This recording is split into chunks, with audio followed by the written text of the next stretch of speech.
Welcome to LFC Transfer Hub. Arne faces difficult Calvin Ramsey decision as Liverpool consider major change. Second news is I have sympathy for Arne, but he can do one thing to make his Liverpool job safe. Third news is Liverpool's Tragicomedy season shows clear trend to put Champions League status on knife edge. Now details. Liverpool couldn't make it 3 in a row at Anfield when they let a late lead slip to lose 2-1 against Moneybags Manchester City on Sunday afternoon. Dominic Szoboszlai thumped in a tremendous free kick from long range, only for Bernardo Silva to equalise before Erling Haaland scored an injury-time winner from the penalty spot. Arne Slot's side will now aim to close the gap on the top 5 in the Premier League when they travel to Sunderland on Wednesday evening. And here we look ahead to the changes Reds head coach Slot could make when his team are next in action. With nobody expected back available and Szoboszlai joining those on the sidelines through suspension, Slot doesn't have much room to rotate for the second of 3 games inside 7 days.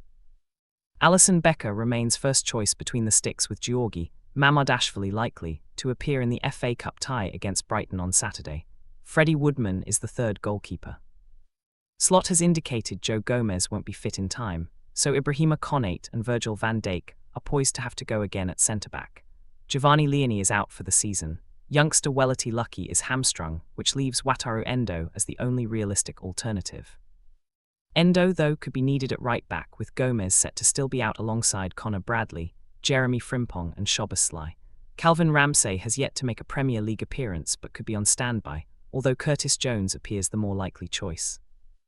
Milos Kerkez was impressive against City, meaning Andy Robertson may have to wait until the weekend to feature at left-back. Midfield conundrum. The absence of Szoboszlai and the possibility of Endo and Jones featuring in the rearguard means Slot doesn't have many senior options in midfield. Either could be an option at the base of the engine room should Slot look to freshen up the usual partnership of Ryan Gravenberch and Alexis Mac Allister. Jones is also an alternative in the number 10 role, although Florian Wirtz appears to have nailed down the position at present. Trey Nyoni has featured for only a few minutes in the Premier League, while Stefan Bajcetic appears no nearer a return from a long-term hamstring issue. Chiesa standby. The attack has remained unchanged for the last few games, and the smart money is on the status quo being maintained at the Stadium of Light. Cody Gakpo has featured on the left, with Hugo Ekitike down the middle and Mohamed Salah on the right. Federico Chiesa is an option across the front line, while Gakpo could conceivably push down the middle should Ekitike be rested. Rio Ngumoha, the 17-year-old left winger, has yet to make a Premier League start, while academy forward Jayden Danns is still out. Second news is I have sympathy for Arne Slot, but he can do one thing to make his Liverpool job safe. Michael Owen has come out in defence of Liverpool boss Arne Slot, insisting the head coach's job is safe if he secures qualification to the Champions League for next season at Anfield. The Reds suffered their 8th league defeat of the campaign on Sunday, as Manchester City scored 2 goals late on to secure just a second win at Anfield since 2003, and the loss leaves the champions in 6th, 5 points off Manchester United in 4th. Liverpool have won just 1 league game in 2026, and could find themselves 8 behind United by the time they are entertained by a Sunderland side on Wednesday night who are unbeaten at home since their return to the top flight in August. Owen, who scored 158 goals for the club between 1996 and 2004, admits he has sympathy for Slot's predicament and believes he will be allowed to continue in his role if he is able to secure qualification to the European Cup via what is likely to be a top 5 league finish. I believe if Liverpool make the top 5 in the Premier League, then most definitely Arne Slot's job is safe, says Owen, who was speaking to the Echo via Casino.org. You look at when Arsene Wenger left Arsenal, how long it took to get them back on track, and the same now with Manchester United. Jurgen Klopp was at Liverpool for a long time, and if you say his next in line was going to finish 1st and 5th in 2 seasons, winning the Premier League, then this is a good return. Every Liverpool fan would snap your hand off with this return. However, with the way it's happened, winning the Premier League at a canter in your first season, and now the current performances, it's a little precarious and a little pressure if it was the other way around. If we qualify for the Champions League, there should be no question whatsoever, and deserves to see this transitional period through.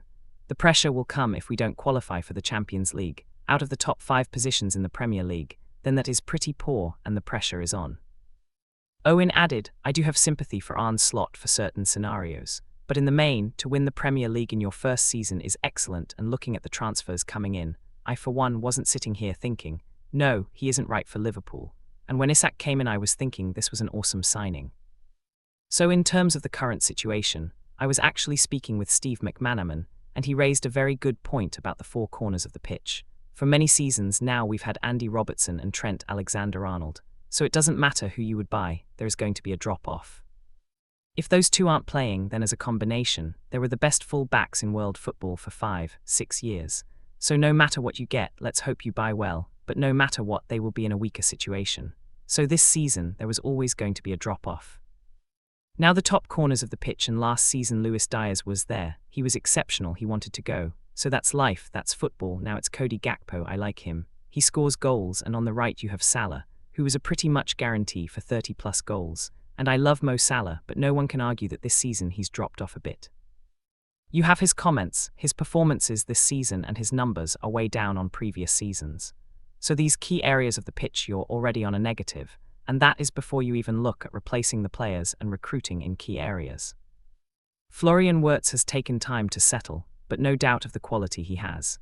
Hugo Ekitike I think will be one of the world's top strikers in years to come, and he excites me a lot.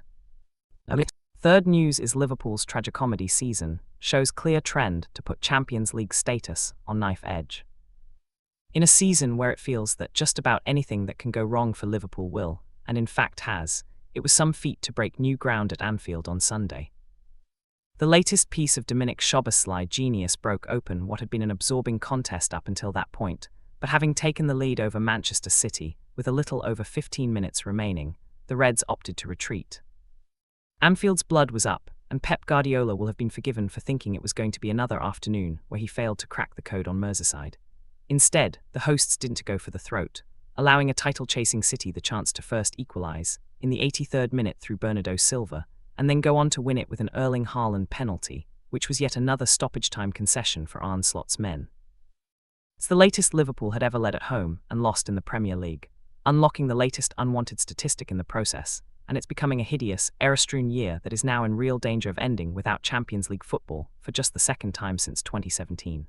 It was also the latest winning goal on record by a visiting team since the 2006-07 season, with Haaland's spot kick timed, officially, at 92 minutes and 42 seconds. Victories for Manchester United and Chelsea on Tuesday evening, away at West Ham United and at home to Leeds United, respectively, will leave Liverpool further adrift when they kick off on Wednesday night against a Sunderland side who are unbeaten at the Stadium of Light since their return to the top flight. In the 5 games against the 3 newly promoted teams, the Reds have won just once, which came via a stoppage-time penalty from Mohamed Salah at Burnley in September, and it is the need to constantly play until the very last blast of every referee's whistle that is undercutting Slot's players. 6 times the Reds have now conceded after 90 minutes, and that has been responsible for an 8-point swing. City, who also had a goal in the 104th minute ruled out in farcical circumstances, can now add their names alongside Crystal Palace, Chelsea, Leeds, Bournemouth and Fulham, whose 95th minute equaliser at Craven Cottage last month won the Goal of the Month award on BBC's Match of the Day 2 on Sunday evening. That Harrison Reed's first goal since April 2023 just happened to be one of the best you'll see this entire campaign, merely hammers home the idea further that 2025-26 has become a tragicomedy from Liverpool's perspective. But Slot has unlikely walked under any ladders lately, and blaming simple bad luck doesn't stack up. Liverpool have not helped themselves, and all too often results have been allowed to hang in the balance for too long, meaning late goals, whatever end they have been scored at, have become too decisive and damaging in the overall picture.